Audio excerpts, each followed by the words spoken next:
जब मैं कभी मास्टर बन के स्कूल में प्ले करता था, कभी बच्चों के साथ एंजॉय करता था, इनोसेंस थी, जॉय था, जो हमारा सबका बचपन रहा है। हर एक का बचपन अपने आप में एक यूनिक रहता है। और इसी प्रकार मेरी भी लाइफ बहुत कंफर्टेबल चल रही थी। नर्सरी किए, स्वामी पिक्चर, लेकिन तभी जैसे हम सबको बताया जाता है कि भाई ज़िंदगी में केवल इस तरीके से काम नहीं चलेगा, ज़िंदगी भागने का नाम है, तो तुम्हें भी भागना पड़ेगा। और दोस्तों मैंने भी भागना आरंभ कर दिया। स्कूल के अंदर भागा, ये स्थूल भागने की बात नहीं, लेकिन मन से भागना। स्कूल में भाग के मन स्कूल से अच्छी पढ़ाई की, टॉपर था, अच्छा अचीवमेंट किया। उसके बाद मैंने अपनी इंजीनियरिंग और मेडिसिन दोनों दिया, दोनों में सिलेक्शन हुआ, मेडिसिन बाय चॉइस ली। और 5-6 साल मेडिसिन करने के बाद 1998 में डॉक्टर की डिग्री हासिल हो गई। भाग रहा था, सक्सेस के पीछे भाग रहा था। 1998 में जब मैं डॉक्टर बन गया तो लोग बहुत खुश हुए, कॉन्ग्रेचुलेट करने भी आए और उन्होंने बड़े प्यार से बोला कि डॉक्टर मोहित मुबारक हो, अब आप डॉक्टर बन चुके हैं, अब आगे क्या स्पेशलाइज करेंगे। तो वो MBBS की डिग्री मात्र मुझे 4 घंटे ही खुशी दे पाई। जैसे ही उन्होंने बोला आगे क्या स्पेशलाइज करेंगे, वो मेरी खुशी को ले गए और फिर मैंने भागना दोबारा आरम्भ कर दिया। उसके बाद 3 साल में और भागा, मैंने MD मेडिसिन भी अकम्प्लिश कर दिया, उसको भी मैंने ले लिया, वो डिग्री भी मिल गई, बहुत खुश था। अमेरिका गया, जॉन हॉपकिंस, वहाँ पर पढ़ाई करी, थोड़ा सा मन नहीं लगा, ऑक्सफोर्ड, कैम्ब्रिज, सब जगह से होता हुआ वापस फिर भारतवर्ष में आ गया। MD मेडिसिन था, क्वालिफाइड था, सब कुछ बढ़िया चल रहा था। सक्सेस को जब चाहे, जैसे चाहे, जिस प्रकार से चाहे, मैं नेचुरली अपने पास अट्रैक्ट कर लेता था, नेचुरली खींच लेता था। मेहनत करके अपने मन की शक्ति के द्वारा उसको इजीली अट्रैक्ट कर लेता था। सब कुछ परफेक्ट चल रहा था। फिर किसी ने बोला कि बेटा MD मेडिसिन तो कर लिया, अब सुपर स्पेशलाइज किस में करोगे, और उनका ये कहना था। फिर वो मेरी खुशी को ले गया और फिर मैंने भागना चालू कर दिया और अल्टीमेटली मैं कार्डियोलॉजिस्ट बन गया। सब कुछ जिस प्रकार से मैं जाता था, सब कुछ बिल्कुल लाइफ में परफेक्ट था। लेकिन कभी कभी जीवन में कुछ ऐसे क्षण आते हैं, सब कुछ करते हुए भी वो हमारे जीवन पे एक बहुत मेजर छाप छोड़ जाते हैं। और ऐसा ही कुछ मेरे साथ भी हुआ दोस्तों। 2003 10-20 मार्च का वो दिन जो था, उसने मेरी लाइफ को सदा के लिए बदल दिया। योग करता था, मेडिटेशन करता था, रेजी आश्रम जाता था, क्लासेस करता था, लाइफ परफेक्ट थी, जैसे होनी चाहिए उस प्रकार से थी, बैलेंस थी। लेकिन सब कुछ होते हुए भी कभी कभी जीवन में ऐसे क्षण जो आपकी लाइफ को एक ऐसे मुकाम पर ला देते हैं जो आप अपने अंदर इंट्रोस्पेक्ट करते हैं। और यही मेरे साथ हुआ 20 मार्च 2003 को। मैं शाम को ऑपरेट करके घर पर आया, बिल्कुल थका हुआ था, बहुत मेहनत करके। मम्मी ने कहा बेटा खाना खाओ, मैंने कहा मन नहीं है, आज मैं रेस्ट करना चाहता हूँ। और मैं सो गया। मात्र 1.5 घंटे बाद उठा तो उन्होंने मुझे हाथ में आइसक्रीम दिया और 15 सेकंड मैंने शायद मैक्सिमम आइसक्रीम हाथ में पकड़ी होगी और मैं घर की ज़मीन पर ही कोलैप्स कर गया। मुझे मैसिव सीजर्स हो गए थे, मुझे अनकंट्रोलेबल सीजर्स थे। मदर फादर ने मुझे लिफ्ट किया एक यंग डॉक्टर के लिए जिसके पास सब कुछ परफेक्ट था। ये जैसे एक लाइफ का एंड था। It was like the end of my life. पूरी रात मुझे हॉस्पिटल रखा गया, मेरे सीजर्स को कंट्रोल किया गया। और नेक्स्ट डे जब मुझे होश आया तो मेरा कॉन्शियस लेवल के बाद जब मेरे ब्रेन स्कैन्स किए तो राइट साइड ऑफ ब्रेन में मेरे को बहुत बड़ा इन्फेक्टेड मास था। पूरा राइट साइड ऑफ ब्रेन मेरा कंप्लीटली ऑक्यूपाइड था उससे, मेजर मास। मुझे multi drug resistant tuberculosis diagnose किया गया। और कैसा लगेगा आपको सुनकर यदि आपको ये पता लगे कि जो डॉक्टर आपसे बात कर रहा है उसका राइट साइड ऑफ ब्रेन नहीं है, वो निकाला जा चुका है, दैट हैज बीन टेकन। कैसा लगेगा आपको सुनकर यदि आपको ये पता लगे कि जो डॉक्टर आपसे बात कर रहा है वो अपनी 80% हियरिंग खो चुका है, केवल 20% हियरिंग से काम करता है, आज भी पिछले 20 साल से वो डिवाइसेस यूज करता है, लेकिन रोज अपना कार्य करता है। और कैसा लगेगा आपको सुनकर यदि आपको ये पता लगे कि जो डॉक्टर आपसे बात कर रहा है उसके स्पाइन के अंदर, रीढ़ की हड्डी के अंदर 6 स्क्रूज ग्रिल्ड हैं, उसको खड़े होने में आज भी दिक्कत होती है, समय की दिक्कत होती है, फिर भी वो अपनी दिनचर्या को रोज 3:30 बजे आरंभ करता है, रात को 11:30 बजे तक चलाता है, 20 से 40 केस रोज ऑपरेट करता है, ट्रैवल करता है। दोस्तों ये संकल्पों की शक्ति है। तो आज मैं आपको कोई थ्योरेटिकल ज्ञान मैं आपको नहीं देने आया, लेकिन किस प्रकार की शक्ति को आप अपने जीवन में जागृत कर सकते हैं, ये मेरे लिए यूनिक नहीं है। ये किसी गुरु, सदगुरु, किसी महात्मा के लिए यूनिक नहीं, ये किसी बहन भाई के लिए यूनिक नहीं है। ये शक्ति आप सबके अंदर है। किस प्रकार से आप अपने जीवन को सुंदर बना सकते हैं, असाध्य को भी साध्य कर सकते हैं, असंभव को भी संभव कर सकते हैं, ये पावर आप सब के पास, बच्चे से बड़े से हर एक के पास है। प्रॉब्लम कि हम इसको रियलाइज नहीं करते हैं, हम इसको यूज नहीं करते। और उस दिन जब मेरे ब्रेन के स्कैन्स हुए, ब्रेन के लिए 19 दवाइयाँ पूरे वर्ल्ड में उस वक्त अवेलेबल थी, लेकिन आप बिलीव नहीं करेंगे उनमें से 18 दवाइयों के लिए मैं रेजिस्टेंट था। मेरे ऊपर कोई भी असर वो नहीं कर रहे थे। They were not working on me at all. रोज 16 टैबलेट्स मेरे हाथ में रखते थे, 8 सवेरे 8 शाम को। इंजेक्शंस लगते थे, पहले हिप पर लगते थे, जब बिल्कुल छन्नी हो गए हिप बिल्कुल, तो रोज डॉक्टर आता था 1-1 मिलीमीटर पर, मुझे याद है 1-1 मिलीमीटर पर यहाँ से लेके मुझे रोज इंजेक्शन लगते थे। 150 इंजेक्शन जिन्होंने मेरी हियरिंग को कंप्लीटली डिस्ट्रॉय कर दिया। लेकिन उस वक्त जितना दर्द मुझे होता था, बिस्तर पर लेटे लेटे मैं अपने सर को ऐसे बैंग करता था, क्योंकि फटने को होता था इंट्राक्रैनियल प्रेशर बढ़ने के कारण। इंजेक्शंस जाते थे, किसी तरह प्रेशर को कम करने की कोशिश करते थे। लेकिन उस 4-5 साल की यात्रा में आज मैं आपको दिल से बताता हूँ, मैंने एक भी दिन अपने जीवन में दुख की अनुभूति नहीं की, क्योंकि मुझे पता था अगर मुझे इस बीमारी से बाहर आना है तो अपने संकल्पों की शक्ति के द्वारा, अपने मन के द्वारा उस बीमारी पर मुझे विजय प्राप्त करनी होगी। I have to conquer my mind. और यहीं से मेरे जीवन का आरंभ हुआ। उस दिन जब मैं आईसीयू में था तो मैं सोच रहा था, मोहित गड़बड़ कहाँ हुई? सब कुछ तो परफेक्ट चल रहा था। You had everything in your life, जो चाहते थे, जिस प्रकार से चाहते थे, यू हैड अचीव्ड एवरीथिंग। लेकिन वेयर वाज द प्रॉब्लम? और मुझे लगा कि कहीं ना कहीं हम लोगों ने अपनी लाइफ को कॉम्प्लिकेट कर लिया है। We have landed in pandemic of personal mismanagement. पूछो अपने आप से, एक व्यक्ति जो आज इस हॉल में है, अपने आप से पूछो इस वक्त कि जितना सामान हमने आज इकट्ठा किया है, जितना सामान हमने आज इकट्ठा किया है, क्या उतना सुकून भी आज हमने अपनी झोलियों में भरा है या नहीं भरा? हर एक पूछो अपने आप से। चाहे ज्ञान सुनते हो, चाहे योग करते हो, चाहे किसी भी धर्म में जाते हो, कोई फर्क नहीं, कोई भी फर्क नहीं। लेकिन उस सामान के साथ आज एक व्यक्ति जो योग का प्रयोग भी करता है, क्या अपने जीवन में उतना सुख, उतना चैन, उतनी शांति मेरे मन में है? उस दिन मुझे रियलाइज हुआ कि भागते भागते कहीं ना कहीं मैं अपने ही अस्तित्व को खो बैठा। जीवन से वो संयम खत्म हो गया है। काम कर रहे हैं तो लाइफ को जीना भूल जाते हैं, और कभी कभी लाइफ को जीते हैं तो काम के बीच में संयम समाप्त हो जाता है। और जीवन बैलेंस का ही नाम है दोस्तों। कभी कभी मुझे रियलाइज हुआ कि सवेरे से शाम में भागता रहता हूँ। कोई फ़ोन करेगा, बिजी हूँ, जल्दी करो, टाइम नहीं है, बिजी हूँ, जल्दी करो, टाइम नहीं है। और कितनी बारी मैंने ये सुनाया है, और आज मैं फिर सुनाता हूँ कि ये 2 शब्द हमारी लाइफ में वायरस से भी ज़्यादा वायरल हैं। I am busy and I don't have time. जल्दी करो, टाइम नहीं है, टाइम नहीं है। उस दिन आईसीयू में लेटे लेटे मैंने अपने जीवन में संकल्प किया। मैंने कहा कुछ भी हो जाए, कैसी भी परिस्थिति हो, लेकिन कभी भी अपने आप को मैं आज के बाद बिजी लेवल नहीं करूँगा। और इस बिजी शब्द में कितना सुंदर शब्द छुपा है, जानते हैं ना सब लोग? क्या सुंदर शब्द है? Be easy. आज के बाद हम बिजी नहीं है, लेकिन क्या है? बी इजी है अपनी लाइफ में। तो पिछले 22-23 साल से मैं कुछ भी कार्य कर रहा हूँ, लोग कहते रहेंगे आप बिजी रहते हो, मैं मुस्कुराता रहता हूँ अंदर से, लेकिन कभी भी मैंने अपने आप को बिजी डॉक्टर का टाइटल कभी भी नहीं देने दिया। तो कभी भी अपनी लाइफ में बिजी नहीं रहना।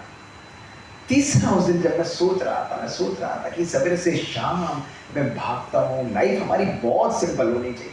परमात्मा ने हमारी लाइफ को इतना कॉम्प्लेक्स नहीं बनाया, केवल हमारे संकल्प ही हमारी लाइफ को इतना उलझा देते हैं। तो मम्मी भी मुस्कुराते हुए पूछी कि बेटा तुम कल ही से तो रिकवर हुए हो और आज आईसीयू में लेटे लेटे मुस्कुरा क्यों रहे हो? तो मैंने कहा मम्मी जिंदगी बिल्कुल उलझ चुकी है जलेबी की तरह। जलेबी देखा टेढ़ी मेढ़ी होती है। तो उन्होंने कहा क्या करा जाए फिर?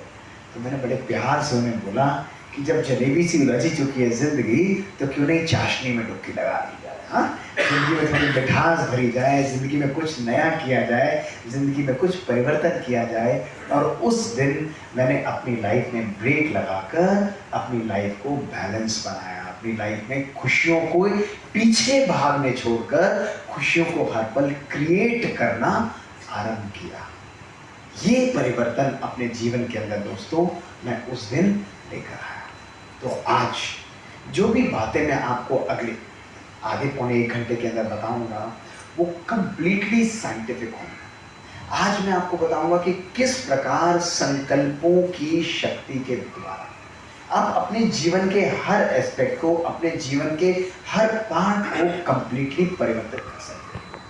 यदि मेडिटेशन करना है, संकल्पों को परिवर्तन करना है, तो किस प्रकार संकल्प जो है ना केवल आपके स्वयं के जीवन पर, आपके रिश्तों पर, आपके समाज पर, आपके भोजन पर, आपके देश पर कितना पावरफुल असर डालते हैं। आज एक एक चीज़ मैं दिखाऊंगा कि किस प्रकार राजयोग मेडिटेशन हमारी लाइफ को संपूर्ण रूप से दोस्तों परिवर्तित कर देता है। लेकिन ध्यान रखिएगा, आज सुनने का दिवस नहीं है, आज बनने का दिवस है। कहीं ऐसा ना हो कि हम आपको सुनकर बहुत अच्छा लगता है, आपकी वीडियोस यूट्यूब पर देखें, उनके वीडियोस यूट्यूब पर देखें, आपको सुनकर बहुत अच्छा लगता है, अगर आज भी सुनकर गए तो अगले साल फिर एक और रिट्रीट अटेंड कर रहे होंगे, सुनने के लिए आ जाएंगे, कहेंगे हम 4 हो गए, बहुत अच्छा लगा और सुनाइए। लेकिन नहीं, आज का ये दिन आपकी लाइफ का सबसे मेमोरेबल दिन होगा, क्योंकि आज के बाद आप परिवर्तन करके जाएंगे। यस और नो बताओ? यस। पक्का करेंगे? यस। कोई बड़ी चीज नहीं करना, कभी भी कोई बड़ी चीज नहीं करना, और लाइफ लॉन्ग तो बिल्कुल नहीं करना। मैं कोई भी चीज जो आज आपको बताऊंगा उसको लाइफ लॉन्ग भी नहीं करना, उसको 1 साल भी नहीं करना, 6 महीने भी नहीं करना, 1 महीना भी नहीं करना, 1 हफ्ता भी नहीं करना, उसको केवल 1 दिन के लिए करना है। उनमें से एक बात लेकर 1 दिन के लिए प्रैक्टिस करनी है, और अगर 1 दिन अच्छी लगी तो दूसरे दिन करेंगे, दूसरे दिन लगेगी तो तीसरे दिन करेंगे, फिर वो हैबिट के अंदर आती चली जाएगी। यही परिवर्तन की जड़ी है। लेकिन ध्यान रखना, आपको करना पड़ेगा, क्योंकि अगर आपने आज परिवर्तन नहीं किया तो कुछ भी आपकी लाइफ के अंदर चेंज नहीं होगा। तो चलिए आरंभ करते हैं आपकी लाइफ की सबसे अद्भुत यात्रा। इसमें साइंस होगी, मैजिक होगा, जादू होगा, कहानियां होंगी, and this is going to be like a dream journey for you. ये आपको एक सपनों की दुनिया में लेकर जाएगा, जिसमें साइंस के बैकअप के साथ आप अद्भुत और मैजिकल चेंज का अपने जीवन के अंदर अनुभव करेंगे। आपके मन के अंदर क्यों और क्या के जितने प्रश्न हैं वो सदा सदा के लिए समाप्त हो जाएंगे। तो हम लोग दोस्तों जानते हैं और मानते हैं कि हमारे विचार कभी कभी हमारे मन में ही रहते हैं। हम कहते हैं आप चिंता मत करना, मैंने केवल सोचा ही था, मैंने किसी व्यक्ति को कुछ बोला नहीं। अगर मैं ऐसा बोलता हूं कि मैंने केवल सोचा था, उसको कुछ बोला नहीं है, अर्थात कहीं ना कहीं मेरा मानना है कि मेरे संकल्प मेरे मन में ही रहते हैं। लेकिन साइंस आज एमआरआई की स्पेशल मशीन, जिसको मैग्नेटोएन्केफेलोग्राम कहते हैं, इसके द्वारा ये क्लियर स्पष्ट कर चुकी है कि विदाउट मेरे ब्रेन को टच करे हुए, केवल ऊपर ही अगर मैं उस मशीन को रखता हूं तो वो मेरे संकल्पों को संपूर्ण रूप से कैच करके मेरे ब्रेन के अंदर पॉजिटिव और नेगेटिव रोड मैप या ब्रेन मैप कर देते हैं, जिससे पता लगता है कि हमारे संकल्प हमारे ब्रेन से बाहर निकलकर रेडिएट करते हैं। ये आज साइंस क्लियरली प्रूव कर चुकी है। अगर मेरे संकल्प मेरे मन से बाहर निकलते हैं तो दूसरा बड़ा लॉजिकल क्वेश्चन आता है कि भाई डॉक्टर मोहित, मेरे संकल्प कहाँ पर असर डाल रहे हैं, किस किस चीज पर असर डाल रहे हैं? तो आपको जानकर बहुत मजा आएगा कि आपके संकल्प सबसे पहले आपके शरीर, आपकी जीन्स, आपकी बॉडी की बनावट पर असर डालते हैं। आपके संकल्प आपके संबंधों पर भी पावरफुल असर डालते हैं, और यही नहीं, आपके संकल्प आपके एनवायरनमेंट, आपके नेचर, आपके भोजन पर भी पावरफुल असर डालते हैं। अब ये हमें समझ में आता है, लेकिन हम लोग मानते हैं कि कैसे समझे इस चीज को, किस तरीके से हम इस बात को प्रूव करें कि क्या मेरे संकल्प, क्या सोचने के ही द्वारा मैं शरीर की संरचना को चेंज कर सकता हूं? जादू है। क्या सोचने के ही द्वारा मैं बॉडी की बनावट को चेंज कर सकता हूं? अगर ऐसा हो जाए तो दिस इज लाइक मैजिक। तो आज मैं आपको सबसे पहली चीज समझाऊंगा कि कैसे संकल्पों के परिवर्तन के द्वारा आप अपनी शरीर की संरचना को भी चेंज कर सकते हैं। इमेजिन करिए इमेजिन करिए, हम लोग कहते हैं कि हमें अपने माता पिता से जो जीन्स मिली है वही हमारी डेस्टिनी है। यानी मेरी फैमिली में अगर किसी को हार्ट अटैक है, मेरी फैमिली में यदि किसी को कैंसर है, तो क्या ये जरूरी है कि वो बीमारी मुझे भी होगी? और अगर ऐसा है तो ये तो चिंता की बात है। अगर किसी को हार्ट अटैक है, किसी को मेरी फैमिली में कैंसर है, और कोई कहे भाई ये जीन में रन कर रही है और तुम्हें भी होगी, तो ये तो बहुत घबराहट वाली बात है। लेकिन आज साइंस ये प्रूव कर चुकी है कि हमारे पास कुछ ऐसे संकल्पों के स्विचेस होते हैं जिसके द्वारा हम इन खराब जीन्स को ऑफ कर सकते हैं और अच्छी जीन्स को ऑन कर सकते हैं। पंखा चल रहा है ना, जब पंखा हमें चाहिए तो हम क्या करेंगे? हम जाएंगे संकल्पों के द्वारा पंखे को ऑन करेंगे तो हमारा पंखा तेज चालू हो जाएगा, हमें हवा चाहिए। और जब हमें चाहिए कि हमें नहीं पसंद है, हम उसको ऑफ कर देंगे। ये पावर हमारे पास है। आज इसकी सबसे पहली एक्सपेरिमेंट हमारी लाइफ में डॉक्टर डीन ऑर्निश ने बहुत सुंदर स्टडी से दिखाई। और क्या स्टडी की? मेरी तरफ देखो, मैं समझाता हूं। बहुत सिंपल किया। उन्होंने प्रोस्टेट कैंसर के 30 मरीजों को लिया जिनको प्रोस्टेट कैंसर था। इन्होंने क्या किया? वो लोग रेगुलर ट्रीटमेंट नहीं ले रहे थे, केवल उनको लाइफस्टाइल, उनको मेडिटेशन और उनको हेल्दी एक्टिविटीज उन्होंने बताई 3 महीने के लिए। 3 महीने बाद जब उन्होंने उनकी बॉडी को एनालाइज किया, आपको जानकर हैरानी होगी, जो उनकी कैंसर कॉजिंग जीन थी उसका एक्सप्रेशन सिग्निफिकेंटली कम होता चला गया, और जो उनकी हेल्दी जीन थी, जो बॉडी को पावरफुल बनाने वाली जीन थी, उसका एक्सप्रेशन बढ़ता चला गया।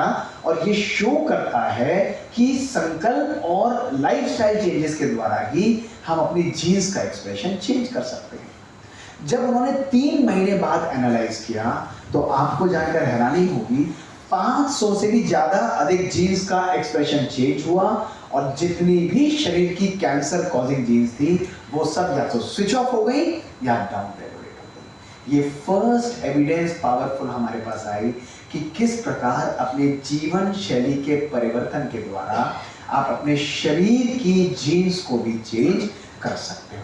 This was very inspiring for me, मुझे बहुत अच्छा लगा। और वहीं पर हमने अपने हॉस्पिटल में कुछ ऐसा सहयोग हुआ, हमने एक्सपेरिमेंट्स करने आरंभ किए, और ये थी मेरे जीवन की दूसरी कहानी। वो दिन 2018 का था, आपने सुना भी होगा, और सैटरडे का वो दिन शाम को 9:30 बजे का समय था। मैं ऑपरेशंस कर चुका था, ऑलमोस्ट घर जाने की तैयारी पर था। हमारा बहुत हेक्टिक शेड्यूल रहता था। सवेरे 6:30-7 बजे से लेकर हम लोग करीब 40-50 केस लाइक मशीन करते थे। जैसे ही हम लोग निकलने वाले थे, मेरे ऑपरेशन थिएटर कैशलैब के बाहर बहुत तेज शोर हुआ, और मात्र 22-23 साल का लड़का रहा होगा, उसको ब्रॉट डेड मेरे पास लाया गया। बिल्कुल कोलैप्स था, उसको मसाज कर रहे थे, उसका पल्स नहीं था, बीपी नहीं था, ईसीजी फ्लैट लाइन था, और बिल्कुल मैसिव कार्डियक अरेस्ट के साथ वो आया था। तो हमें बोला कि डॉक्टर गुप्ता, इसको आपको ऑपरेट करना है, ही इज ऑलमोस्ट गॉन। मैंने कहा इसमें तो कुछ बचा नहीं है, what are we going to do? उन्होंने कहा गिव योर बेस्ट ट्राई। हमने उसको वेंटिलेट किया, अपनी टेबल पर लिया, और उसको आर्टिफिशियल सपोर्ट देते हुए उसकी तीनों आर्टरीज में हमें 2.5 घंटा लगाकर उसका थ्रोम्बोसक्शन प्लॉट्स निकाले और आर्टरीज को स्टेंट कर दिया। बहुत मेहनत के बाद मैक्सिमम 50-60 मिलीमीटर का ब्लड प्रेशर में उसने अचीव कर पाया। उसका दिल धड़क रहा था, मन कह रहा था कि ये नहीं बचेगा, लेकिन दिल कह रहा था शायद ये बच जाए। दोनों के बीच में we were doubtful, but we had done our best. हमने उसको आईसीयू में शिफ्ट कर दिया, और नेक्स्ट डे जब मैं रूटीन राउंड्स पर गया राउंड लेने के लिए, तो आपको जानकर हैरानी होगी, वो यंग लड़का अपने बिस्तर पर ऐसे बैठा हुआ था जैसे एक दिन पहले कुछ हुआ ही ना। वेंटिलेटेड था, उसका ब्लड प्रेशर बिल्कुल नॉर्मलाइज हो चुका था, पल्स रेट बिल्कुल ठीक था, उसकी आंखें खुली हुई बिल्कुल परफेक्ट, रेडी टू बी एक्सट्यूबेटेड। और मैंने कहा भाई तुम तो बिल्कुल ऊपर की विजिट लगा कर आ गए। उसने कहा सर आपने पकड़ के नीचे खींच लिया। बहुत मजाक आराम से हंस रहे थे। देखिए जितने सब लोग खुश थे, तो मेरे मन में बड़े संकल्प आ रहे थे। मैंने कहा यार 22 साल का ये लड़का क्यों हार्ट अटैक हो गया? ना वो स्मोकिंग करता है, ना उसको शुगर है, ना उसको हाइपरटेंशन है, उसके लिपिड्स नॉर्मल हैं, माता पिता को कोई बीमारी नहीं है हार्ट की, फिर भी उसको हार्ट अटैक हो गया। ये चीज़ मुझे बहुत परेशान कर रही थी। अब तब मैंने उनसे कहा कि मुझे बात करनी है इसके परिवार से। मैरिड था, 2 साल से 4 महीने की बच्ची थी। मैंने कहा बुलाओ इसकी वाइफ को। तो उसके पेरेंट्स ने मुझे बोला कि सर वाइफ नहीं आएंगे, and they are on the verge of divorce. दोनों की मैरिज हुई, अंडरस्टैंडिंग नहीं है, इसलिए दोनों एक दूसरे से सेपरेट होने वाले हैं। और मैं बिल्कुल शॉक्ड, आई वॉज बिल्कुल, मैं हैरान रह गया कि ऐसा कैसे हो सकता है। मैंने कहा कोई बात नहीं, आप उस लड़की को फ़ोन करो कि आपके हस्बैंड के साथ ऐसा हुआ है और प्लीज़ वो यहाँ पर आए। हाँ, तो उन्होंने उनको फ़ोन किया। 2 घंटे बाद वो लड़की वहाँ पर दौड़ती हुई आई, अपनी बच्ची को भी लेकर आई, छोटी सी एजलेस सी डॉटर थी। दोनों को मैंने कमरे में बिठाया, उस लड़के को मैंने पाइप निकालकर वेंटिलेटर से एक्सट्यूबेट कर दिया और कमरे में बिठाकर आईसीयू में ही मैंने उनसे पूछा, भाई क्या गड़बड़ चल रही है आपकी लाइफ में, सुनो उसने क्या बोला। उसने कहा, सर हम दोनों मिलकर 6 डिजिट सैलरी कमाते हैं, हम एक बढ़िया लग्जरी गाड़ी चलाते हैं, हमारे पास 4 बेडरूम का फ्लैट अपार्टमेंट है, लेकिन पिछले 2 साल से हमने एक दूसरे के साथ कभी कनेक्ट ही नहीं किया। हमारी लाइफ में क्या नहीं कर रहे, हमारे पास सब कुछ है, whatever materialistic we need in our life, we have everything, लेकिन एक दूसरे की भावनाओं को समझना, एक दूसरे की फीलिंग्स को समझना, ये हमने कभी इतना समय नहीं दिया। तो इसलिए हमें लगा कि अब हमें एक दूसरे से सेपरेट हो जाना चाहिए। मैंने कुछ काउंसिल नहीं किया, मैंने कहा ठीक है आप दोनों सेपरेट हो जाओ, लेकिन केवल 1 महीने का समय है, मेरे लिए एक काम करोगे? तो उन्होंने कहा करेंगे। मैंने कहा केवल 1 महीने के लिए रोज रात को साथ बैठकर भोजन खाना आरंभ करो। रोज रात को आधा घंटा, मोबाइल फोन ऑफ या साइलेंट, टेलीविजन ऑफ और नो इंटरनेट, केवल बैठकर एक दूसरे के साथ बात करो, लड़ो आपस में, एक दूसरे की भावनाओं को समझो, एक्सेप्ट करो, आर्ग्यू करो, कोई फर्क नहीं है, लेकिन साथ बैठकर एक दूसरे से कनेक्ट करो। करेंगे? उन्होंने कहा करेंगे सर, डन। दूसरी बात मैंने उस प्यार से उस लड़की को बोली, मैंने कहा देखो आपके हस्बैंड को मैं डिस्चार्ज कर रहा हूँ, 1 महीने का ही टाइम है, 1 महीने बाद तो दोनों सेपरेट हो जाओगे, लेकिन 4 हफ्ते के लिए 1 महीने में मैं इसको एक बारी हफ्ते में देखूंगा, लेकिन देखूंगा एक ही शर्त पे, जब आप इसको अकम्पनी करके इसका हाथ पकड़ के मेरे पास लेकर आओगे, होल्ड करके लेकर आओगे हाथ। उन्होंने कहा सर कुछ और? मैंने कहा बस इतना ही कर लो, बहुत है। तो दोनों खुश। मैंने कहा ठीक है, छुट्टी कर दी 2 दिन बाद। वो दोनों मेरे पास आना चालू हुए, पहला हफ्ता आए, मुस्कुराते हुए आते थे, दूसरा हफ्ता आए, 4 हफ्ते आए, 4 हफ्ते 4 महीने में बदले, 4 महीने 4 साल में बदले, और वो आज 4 साल बाद उनकी 4 महीने की बच्ची आज 4 साल की हो गई। वो आज भी मेरी ओपीडी में आते हैं और उन्होंने अपने डाइवोर्स पेपर्स को दोस्तों विड्रॉ कर लिया है। तब मुझे रियलाइज हुआ कि यथार्थ अध्यात्म और मेडिटेशन जो है, ये केवल मुख से ज्ञान और जप तप करना नहीं है, लेकिन इन भावनाओं को, इन फीलिंग्स को अपने परिवार, अपने संबंधों में उतारना ही यथार्थ योग और मेडिटेशन की प्रक्रिया है।